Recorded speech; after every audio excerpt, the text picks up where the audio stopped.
Q9 న్యూస్కు స్వాగతం.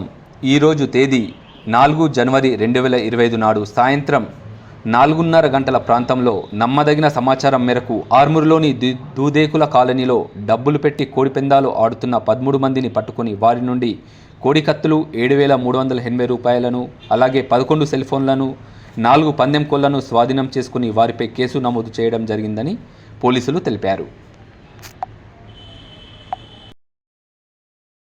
ఎప్పటికప్పుడు వార్తలను వీక్షించేందుకు Q9 న్యూస్ ని సబ్స్క్రైబ్ చేసుకోండి, లైక్ చేయండి, షేర్ చేయండి.